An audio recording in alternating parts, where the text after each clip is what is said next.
Assalamualaikum warahmatullahi wabarakatuh. Salam sejahtera untuk kita semua. Pada pertemuan kali ini kita akan membahas terkait income and wealth distribution atau pendapatan dan distribusi kesejahteraan. Ya, same as like welfare gitu ya.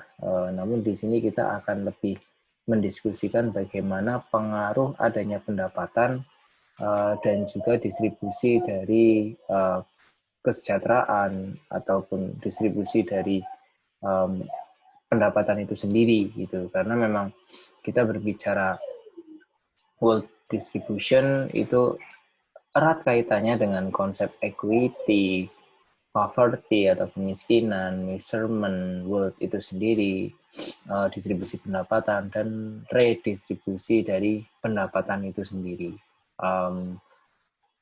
Kita tahu sendiri bahwa berbicara mengenai kemiskinan, poverty, ada konsep relative poverty, absolute poverty, dan juga poverty trap.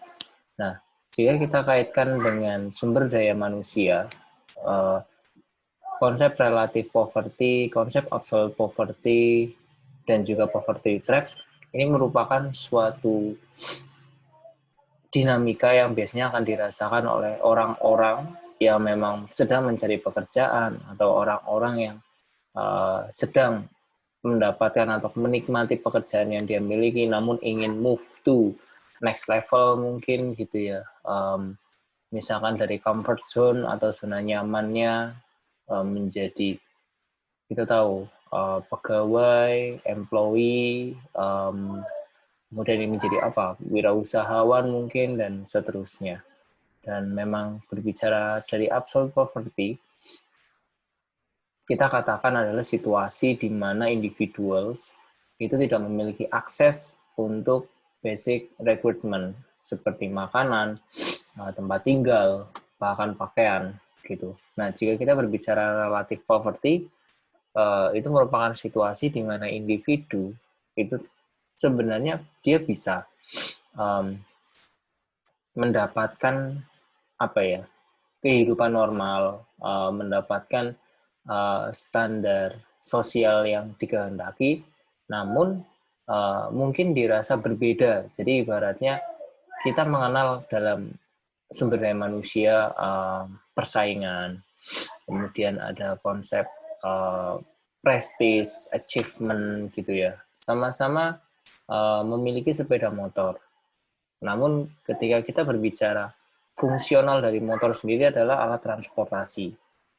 Asumsikan ada dua rumah tangga yang memiliki motor, yang satu mungkin motor dengan harga 2-4 jutaan, ada satu keluarga yang memiliki motor dengan harga mungkin 20-30 jutaan. Nah, kita di sini bisa mengatakan mungkinkah yang memiliki 3 juta, motor seharga 3 juta itu lebih miskin dibandingkan yang 20-30 juta? Nah, itu yang disebut dengan relative poverty. Jadi sama-sama memiliki standard of life gitu, namun ya apa, itu tergantung dari situasi dari individu itu sendiri gitu. Jadi memang apa ya, suatu tantangan ketika berbicara suatu sumber daya manusia atau suatu individu itu digambarkan antara dalam kemiskinan itu sendiri ataupun di luar kemiskinan itu sendiri. Ya, so what do we mean by food gitu ya? Apa yang kita anggap dengan makanan, apa yang kita anggap dengan baju, apa yang kita anggap dengan tempat tinggal gitu ya. Beberapa waktu yang lalu saya sempat membaca dan melihat berita di salah satu televisi dan juga channel di YouTube. Kompas saya sebut mereknya biar bisa dilihat juga. Salah satu berita yang menarik adalah di ibu kota itu ada loh yang tinggal di kolong jembatan dan kolong tempat PLTA, kalau nggak salah, pembangkit tenaga air. Jadi kayak di pipa-pipa PLTA itu orang tinggal di bawah situ. asumsi mereka kaum urban yang mereka tidak bisa mendapatkan tempat hidup yang dalam tanda kutip layak mungkin ya. Kemudian mereka dengan besar hati mau tinggal di situ karena biaya kontrakan juga mahal, mereka tidak punya biaya yang cukup untuk kontrak, mereka tinggal di situ. Itu bisa disebut shelter, nggak tempat menginap atau tempat tinggal. Iya, seperti itu loh. Ada juga orang yang mungkin mampu membeli apartemen dengan harga 2-3 miliar dan bisa menempati, itu juga tempat tinggal. Jadi, what do we mean by food, by clothing, by shelter gitu ya. Food misalkan, ada makanan yang harganya Rp5.000, nasi goreng misalkan, Rp10.000 ada. Makanan yang harganya Rp30.000 juga ada. Makanan yang harganya Rp100.000 juga ada. Nah, so, does having some clothing means that you are not experiencing absolutely poverty? Apakah dengan Anda memiliki baju, itu pasti Anda dikatakan Anda tidak miskin? Belum tentu juga. Gitu kan ya. Is living in a shelter a form of shelter? Nah, jadi kita berbicara poverty itu sesuatu yang bisa dikatakan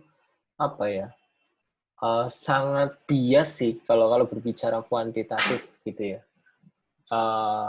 At least kita mungkin menyebut orang yang di bawah memiliki pendapatan di bawah UMR kita sebut miskin. Belum tentu juga sebenarnya kan. Ada istilah di bawah garis kemiskinan ataupun di atas garis kemiskinan yang salah satu indikatornya adalah dengan melihat pendapatan per bulannya. Sekarang misalkan ada profesi yang mungkin memiliki penghasilan sebesar Rp300.000 per bulan. Itu berarti kurang lebih sekitar $1,25 mungkin atau di bawahnya, dan itu kalau di PBB sendiri dan World Bank mengkategorikan masih di bawah kemiskinan jika pendapatan masih sekitar 1,25 US dollar per hari. Jadi asumsi sebulan itu dapat 300.000, 400.000 itu masih bisa dikatakan orang miskin. Nah, tapi juga banyak kondisi dengan Rp400.000 dia bisa makan, dia bisa memiliki baju layak mungkin, dan mungkin ada beberapa profesi yang mungkin dianggap baik bagi orang, namun penghasilannya tidak sebanding. Apakah itu bisa disebut miskin? Nah, berbicara terkait sumber daya manusia memang seperti itu. Di UK sendiri, low income threshold 60% of the median income. This means bahwa 12,5 juta orang gitu ya, below this level, a poverty line. Nah, link between low pay, gitu ya, jadi kan anggapan poverty atau garis kemiskinan itu berada pada pay salary itu sendiri atau penghasilan atau pendapatan yang diterimakan oleh sumber daya manusia itu sendiri. Dan juga menindaklanjuti dan memanfaatkan fasilitas seperti health, kesehatan, keamanan dan tindak kejahatan atau kriminalitas, education level, social problems gitu ya, problem solve gitu. Dan ininya juga kita akan kedepannya juga akan kita lihat signifikansi dari social cost atau biaya sosial terkait eksternalitasnya ke pemerintah. Seperti itu. Nah, so ada sebuah kondisi juga di mana where those on the poverty line may not benefit from getting paid work. They make a better of staying on benefits. Family, 3 children without work, income 120 pounds gitu ya, in benefit of very short. One parent gets a job earning 140 pounds, but after tax and national insurance has a take-home pay 110 pounds. Is poverty trap gitu loh. Jadi ada family 3 anak tanpa pekerjaan gitu ya, dia mendapatkan ibaratnya kalau di Indonesia bantuan langsung tunai gitu ya 120 pounds. Ada orang yang bekerja maybe single parents ataupun one parents gitu ya, sepasang misalkan dia mendapatkan uang gaji pay 140 pounds. Dipotong pajak, dipotong asuransi nasional kalau kita BPJS, akhirnya dapatlah 110 pounds. Dibandingkan, ada keluarga punya 3 anak, dia dapat BLT setiap bulan 120 pounds, tapi ada orang yang bekerja mendapatkan 140 pounds, tapi ketika dipotong pajak dan sebagainya itu dapatnya 110 pounds. Malah lebih banyak orang yang nggak bekerja ya. Seperti itu kan. Nah, itu adalah poverty trap. Dan kondisi itu jamak terjadi tidak hanya di negara maju, tapi juga banyak terjadi di negara berkembang. Dan itu yang apa ya, menjadi salah satu upaya dari pemerintah bagaimana mengentaskan kemiskinan itu sendiri. Bahkan nama atau kata poverty itu masuk dalam Sustainable Development Goals, di mana SDGs itu sendiri kita katakan kan merupakan suatu bentuk normatif gitu ya, formal aktif dari para negara-negara yang tergabung dari PBB yang menyepakati program yang sama, kesepakatan tujuan yang sama yang dicetuskan dalam bentuk Sustainable Development Goals.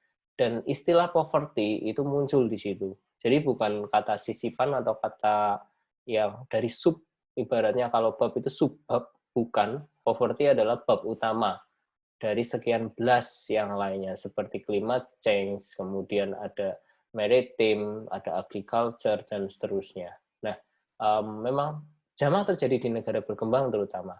Misalkan bantuan langsung tunai yang mungkin dikatakan tidak tepat sasaran, ataupun yang mungkin masih belum mendapatkan jatahnya. Kalau yang sedang tren di Indonesia itu keluarga yang mendapatkan jatah, kemudian di rumahnya itu ditulisi rumah dengan apa ibaratnya ya, orang yang ataupun subjek yang mendapatkan bantuan ini adalah keluarga miskin. Mereka tidak mau disebut miskin. Mereka memang mengakui mereka mendapatkan tadi ya, family, have a children, tapi mereka tidak punya pekerjaan. Mereka mendapatkan income harian atau income bulanan dari pemerintah. Tapi mereka tidak mau disebut miskin. Kayak gitu loh. Padahal ketika kita berbicara definisi miskin kan tadi ada absolute poverty, relative poverty, ada poverty trap. Nah, kondisi seperti itu disebut dengan istilah poverty trap. Jadi jebakan kemiskinan. Karena banyak sekali orang yang bekerja di luar sana yang mungkin pendapatannya malah justru lebih sedikit ya, after tax ya, terutama ya, setelah membayar pajak, setelah membayar BPJS, setelah membayar bla bla bla ini itu, dibandingkan orang yang mendapatkan bantuan langsung tunai itu. Pemindahan istilah saja tapi pada prinsipnya sama. Nah, bagaimana sih dengan pendekatannya akhirnya kan? Kita sebagai individual gitu ya, berhubung dalam diskusi ekonomi sumber daya manusia dan ketenagakerjaan khususnya. Apalagi untuk rekan-rekan yang akan bekerja, untuk rekan-rekan yang akan menjadi apapun, employee, entrepreneur, both, bahkan keduanya, Anda jadi employee, Anda jadi entrepreneur, oh so good, I think, gitu ya. Itu perlu melihat pendekatannya. Yang pertama adalah dengan menggunakan Lorenz curve atau kurva Lorenz, dan yang kedua adalah menggunakan koefisien Gini. So, let's check this out. Measurement of income distribution, Lorenz curve. Nah, sebagai pengingat bersama bahwa ini adalah suatu konsep kurva yang menunjukkan atau memperlihatkan proporsi dari pendapatan nasional dibagi dengan total populasi. Saya tekankan lagi, kurva yang melihat proporsional pendapatan nasional dibagi dengan persentase populasi. So, what proportion of national income is earned by the top 10% of the population? Nah, kita melihat bahwa di sini misalkan persen dari national income, kemudian persentase dari populasi. Tarik garis lurusnya ya, bukan garis lurus ya, garis miring gitu ya, yang orange line gitu ya. Garis itu adalah mempresentasikan atau merepresentasikan situasi ketika atau jika pendapatan adalah terdistribusi secara merata, gitu. The poor's 10% will earn 10% of national income. The poor 30% will earn 30% of national income. Jadi semua orang tuh merasakan hal yang sama. It's Laurent curve. Walaupun saya rasa ibarat kalau di film-film itu kayak Mission Impossible sih. Bukan Mission Impossible juga ya. Membuat orang tuh memiliki rasa yang sama. Oh, di beberapa negara dengan sistem sosialis murni, ataupun ini ya, apa ya, iya seperti saya sebut Korea Utara, itu pun tidak bisa berbicara bahwa semua tuh memiliki rasa yang sama, memiliki pendapatan yang sama, walaupun itu benar-benar apa ya, pemerintahnya adalah dalam tanda kutip Tuhan mereka, gitu loh. Ibaratnya yang harus harus takluk, harus tunduk, tidak bisa berkembang sekreatif mungkin dengan negara-negara yang menganut asas yang mungkin lebih bebas ya, sebut Pancasila gitu ya, membuat ya apa, persatuan Indonesianya dapat, keadilan sosialnya dapat gitu ya, kan membuat orang lebih bisa berkreatif di situ.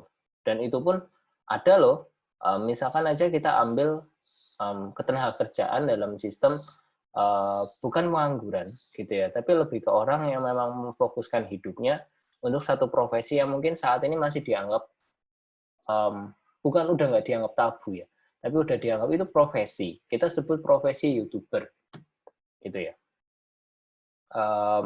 Dengan konsep AdSense atau Anda membuat konten, Anda memproduksi suatu karya, kemudian ya seperti halnya yang akan saya lakukan ini, yang sudah saya lakukan ini, saya memproduksi karya, saya share karya kami berupa materi berkaitan dengan income, national distribution, etc. gitu ya. Kemudian saya upload di YouTube, banyak yang melihat. Kalau saya monetasi, ada beberapa rambu untuk monetasi, kemudian ketika dimonetasi bisa, itu saya bisa merasakan gitu ya, pendapatannya.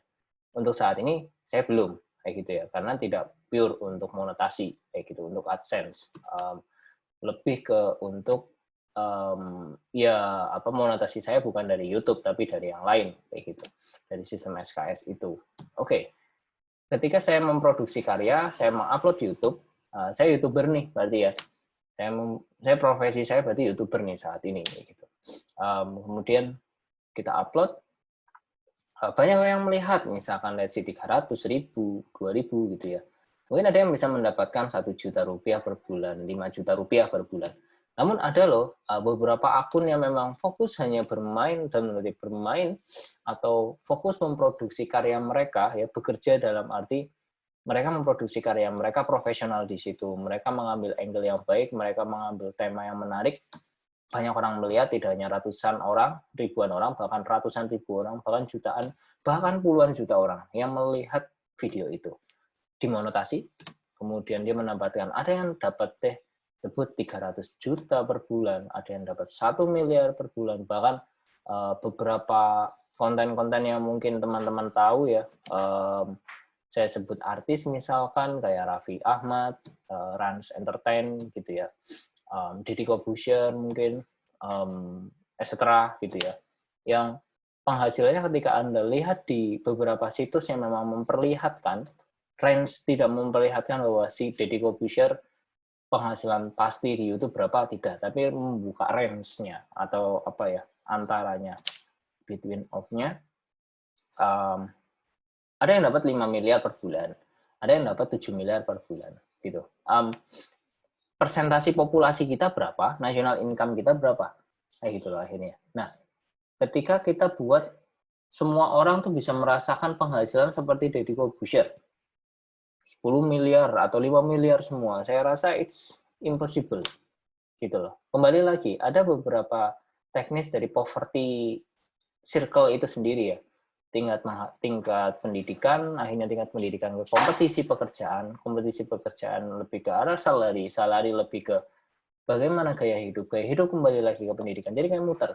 Ketika pendidikannya rendah, kemudian tidak bisa bersaing, ketika tidak bisa bersaing, pendapatannya atau salary-nya atau pay-nya juga dikit gitu ya. Ketika pendapatannya sedikit, dia tidak memiliki aksesibilitas ke basic need tadi ya, resource-nya seperti food, clothing, shelter, etc. gitu. Kemudian balik lagi, ketika tidak bisa seperti itu, mungkin dia punya keluarga gitu ya. Anaknya tidak bisa mengakses pendidikan lebih baik, kembali lagi. That's poverty circle. Nah, harapannya berapa jumlah persentase populasi itu kan sama itu dengan national income. Nah, so kita akan melihat bagaimana misalkan 10%, harapannya adalah 10%. 30% ya harapannya nasional 30% gitu. Nah, ketika akan memperlihatkan gitu ya, the Lorentz curve will show the extent to which equality exists. The greater the gap between the line of equality and the curve, the greater the degree of inequality. Nah, so ini adalah contoh bagaimana the poor dari 30 of the population earn 20% of the national income. Harapannya, gitu ya, harapannya kan berada pada titik yang it's make a more worse gitu ya. Bahkan yang merah ini jauh lebih mengerikan gitu. Dari 30% national income hanya 7%. Kan harapannya kan di garis yang warna oranye. Mulai berubah ke warna biru, mulai the worst adalah the red line gitu. Nah, semakin mendekati yang tengah itu akan semakin baik. So, next adalah terkait Gini coefficient, more precise comparison of Lorentz curve. Ini juga pada prinsipnya berbicara terkait relation to the overall area under the line of equality. Gini coefficient juga sama, the total area under the line. Kemudian di sini melihat the area bounded by the Lorentz curve gitu. Jadi pada prinsipnya Gini coefficient melihat juga tingkat ini ya, antara kemiskinan dengan konsep dari berapa national income itu sendiri. Oke, next terkait wealth. Ini merupakan sesuatu yang paling menarik juga, ketersediaan tipe aset, geographical area, age, gender. Kita sebagai manusia ataupun para tenaga kerja, calon tenaga kerja tidak bisa menyalahkan kondisi. Anda lahir di mana, Anda hidup seperti apa ketika Anda lahir, itu adalah suatu takdir. Tapi ada suatu pilihan ketika Anda lahir, Anda bisa melakukan migrasi ya dalam konsep sumber daya manusia mengenal istilah migrasi. Anda berpindah ke daerah yang mungkin lebih dikatakan subur, lebih dikatakan memiliki kans untuk Anda bisa berkembang lebih baik atau berkarir lebih baik. Nah, ini adalah dari wealth distribution itu sendiri. Next terkait stock. Opposite to income which representation of flow. Pada prinsipnya, ketika berbicara stok, itu representasinya adalah flow atau anggaran. Jadi, the point in time, wealth can be measured by reference to the table of asset representing to the stock. Seperti itu. Jadi, semakin baik stok ataupun aset ataupun bisa kita katakan ya apa ya, hal-hal yang memang memiliki keunggulan di dalam suatu wilayah atau di dalam individu itu otomatis kan represent to a flow-nya itu sendiri. Seperti itu. Oke. Next, terkait tipe aset, ya ada house, bank deposit, land, tanah. Anda memiliki building society accounts, currency holding, bangunan mungkin, equipment, emas, hal-hal yang sifatnya tangible maupun intangible. Kalau mayoritas biasanya sih kalau berbicara aset itu adalah tangible ya. Anda punya rumah, Anda punya laptop, Anda punya HP, Anda punya gelas unik mungkin gitu ya. Peninggalan tahun 1700 itu harganya udah mahal juga tuh. Anda punya emas logam mulia maksud saya ya.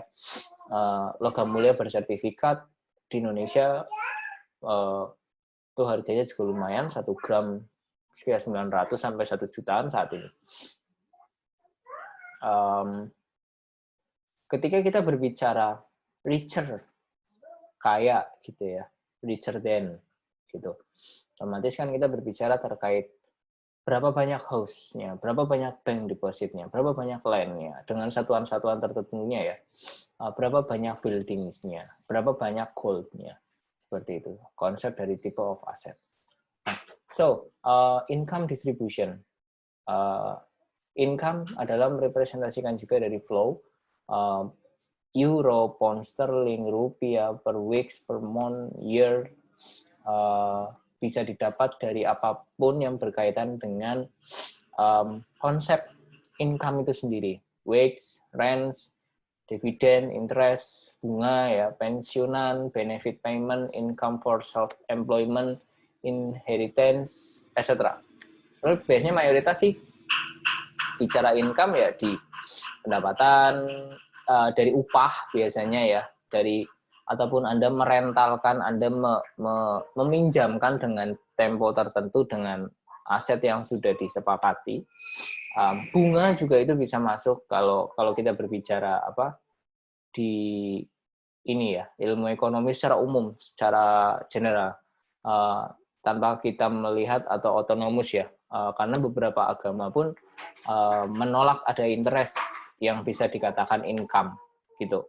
Pensiunan itu juga bisa dikatakan income, benefit payment juga bisa, income for self-employment, ataupun ya saya punya usaha, misalnya saya punya CV, saya punya PT, saya punya firma gitu ya. Income for yourself gitu loh. Saya bekerja tapi saya punya CV misalkan gitu ya. Saya bekerja tapi saya punya firma gitu ya. Ya itu bisa dijadikan istilahnya pendapatan dan inheritance. Banyak sekali konsep-konsep seperti itu yang saat ini sudah berkembang juga.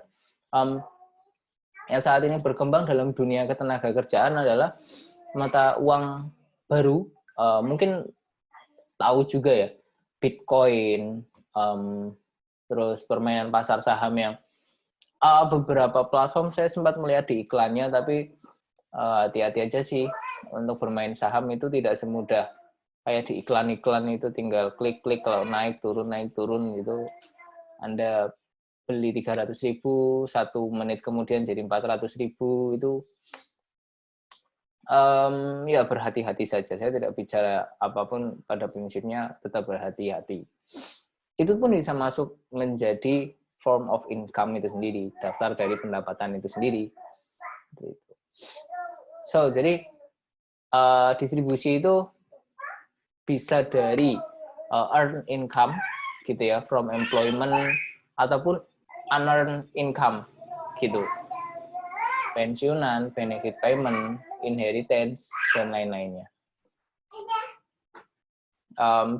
Setelah kita berbicara jenis pendapatannya dari ketenagakerjaan, jadi teman-teman memang perlu tahu nanti kalau Anda sudah bekerja, Anda menjadi tenaga kerja, itu sumber Anda dari mana sih? Apakah cuma dari bulanan Anda yang Anda dapatkan dari perusahaan tempat Anda bekerja? Tidak. Banyak sekali posisi tawar Anda sebagai individu untuk bisa mendapatkan lebih banyak penghasilan dari berbagai sumber. Seperti itu. Ya, pada poinnya adalah move to the box and move to your comfort zone. Intinya itu sih. Next chapter, income distribution, mulai dari flow, individual, household, faktor produksi, gender, age, ethnic group, disposable income. Berkaitan dengan ketenagakerjaan, dan memang apa ya, gender, age, ethnic group, atau community itu memang berpengaruh terhadap distribusi pendapatan. Dan kalau nantinya akan mengangkat sebagai suatu variabel ya, suatu variabel dari penelitian ataupun pengabdian lainnya, ini bisa masuk ke dalam variabel dummy atau dummy variabel gitu. Age, gender, ethnic group. Misalkan Anda bekerja atau Anda melihat bahwa di ethnic group ini memang berkaitan dengan salary level gitu ya, misalkan. Apakah ini belum ke salary level deh. Misalkan aja gender berkaitan nggak sih dengan salary level cowok itu lebih banyak nggak sih pendapatannya dari cewek gitu ya. Distribusi pendapatan terutama. Ethnic group biasanya ini ya oke, bicara apa salary level juga, tapi mungkin lebih ke consumption production ya. Karena kalau bicara etnik kan mereka biasanya memiliki hari-hari tertentu ya. Kayak misalkan hari di mana saat ini saya membuat video adalah hari Maulid Nabi gitu. Yang berarti itu adalah hari spesial bagi umat Islam. Kemudian ada lagi hari spesial lainnya adalah hari Idul Fitri, Idul Adha, dan lain-lainnya. Di agama lain mungkin ada Kristen, Protestan, ada Natal, Isa Al-Masih, dan seterusnya. Di Hindu, Buddha juga ada. Nah, itu adalah berbicara terkait ethnic group itu sendiri. Dan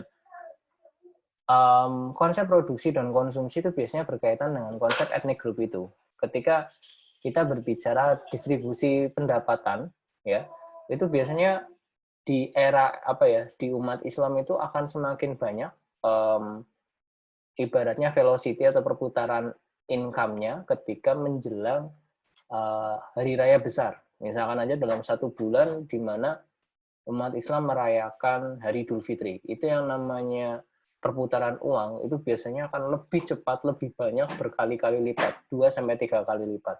Penawarannya nambah, permintaan apa-apanya juga nambah, gitu ya. Apalagi di beberapa negara yang mayoritas umat Islam, gitu. Seperti contoh Indonesia, Malaysia, Brunei, gitu ya. Namun mungkin tidak akan berefek ke beberapa negara yang mungkin mayoritas bukan agama Islam, tapi biasanya tetap ada mayor minor, gitu ya. Kalau di Eropa misalkan, mungkin iya agama apa Idul Fitri dirayakan, tapi tidak semegah di negara-negara yang memang mayoritas Islam. Tapi ketika misalkan hari Paskah, hari Natal dan sebagainya, itu di daerah-daerah Eropa mungkin terkesan lebih mewah dibandingkan di Indonesia itu sendiri, dan itu normal banget gitu. Nah, disitulah peran dari income distribution ini sendiri dari ethnic group kayak gitu loh. Karena semakin apa ya, dengan adanya konsep etnik itu otomatis kan ada waktu-waktu tertentu bagaimana income itu akan berputar lebih cepat dan lebih banyak itu sendiri. Nah, maksud saya seperti itu. Next, terkait redistribution of income, ini terdiri dari taxation, subsidy, legislation, state benefits, structural and social exchange. So first of all, taxation ini berbicara terkait cost dan benefit.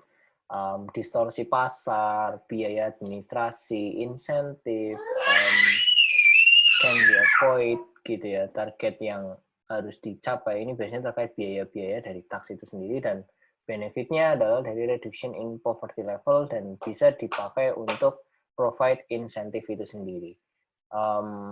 Ya kita nggak menyangkal bahwa memang mayoritas di Indonesia, case tadi di Indonesia misalkan gitu ya, pendapatan utama Indonesia memang mayoritas masih dari pajak gitu ya. Disukai atau tidak, dipercaya oleh mazhab-mazhab yang lainnya atau ada yang tidak percaya, in fact bahwa negara Indonesia mayoritas memang dinafkahi oleh pajak dari warganya sendiri yang sampai ribuan triliun itu, dan ada administrative cost, ada market distortion, gitu, ada insentif dan sebagainya gitu. Itu menjadikan adanya provide insentif itu sendiri, benefit itu sendiri, dan bisa menurunkan poverty levels. Karena apa? Kita menganut juga pajak progresif, gitu ya. Orang yang memiliki apartemen, pajaknya pasti lebih besar dibandingkan orang yang hanya memiliki rumah tipe 36 atau 36 apa 45 kayak 55 kayak 70 etc. gitu ya. Otomatis pajak yang sudah diambil itu dari orang yang memiliki apartemen, mungkin di Jakarta banyak orang yang punya Porsche, Lamborghini gitu ya. Itu akan diambil pajaknya, dimasukkan ke pemerintah jadi pendapatan, dan akan dikembalikan lagi dalam bentuk yang lebih menarik, beasiswa, insentif, bantuan langsung tunai yang diberikan kepada orang-orang, dan harapannya orang-orang yang memang disasar gitu loh, dan itu bisa mengurangi poverty level. Jadi nggak langsung Anda melihat orang miskin di pinggir jalan, Anda kasih Lamborghini, bukan seperti itu konsep di Indonesia. Tapi ada ambil pajaknya dari orang yang punya Lamborghini, itu yang punya Porsche, yang punya apartemen, yang punya villa.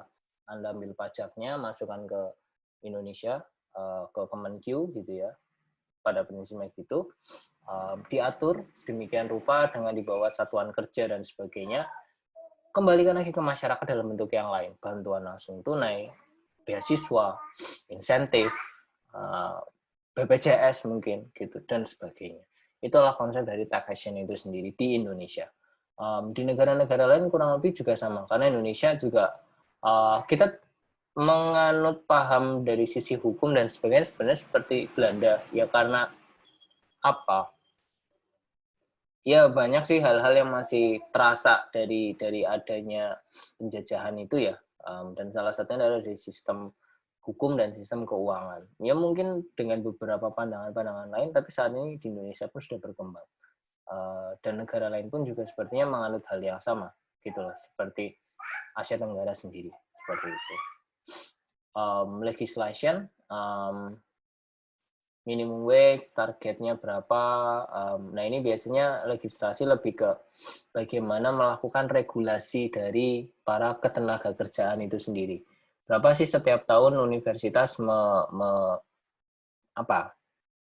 meluluskan para tenaga kerja dalam ya, para tenaga kerjanya.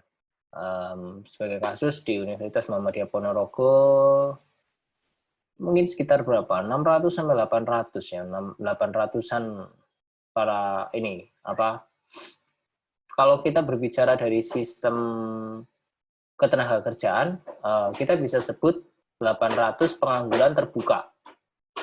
It's fact. Dalam definisinya ya, tapi bukan offense atau apapun. Berarti misalkan seperti itu, UMPO mengeluarkan 800 pengangguran terbuka, belum yang lain, IAIN, UGM, ITB, dan sebagainya. Nah, di sini perlu regulasi kan. Berapa angka yang tadi ya, pensiun, berapa angka perusahaan yang perlu tenaga kerja baru, berapa angka yang mau bekerja, penawarannya berapa, permintaannya berapa. Nah, di sini perlu regulasi nih, agar jangan sampai setiap tahun kan supply ada terus kan ya, sarjana ada terus, master ada terus, doktor ada terus, beasiswa turun terus, tax, jadi regulasinya jalan terus. Jadi ibaratnya tuh pemerintah tuh kayak kalau ngomongin dalam permainan mobil Tamiya gitu ya, mobil-mobilan itu, regulasi itu adalah dinamonya.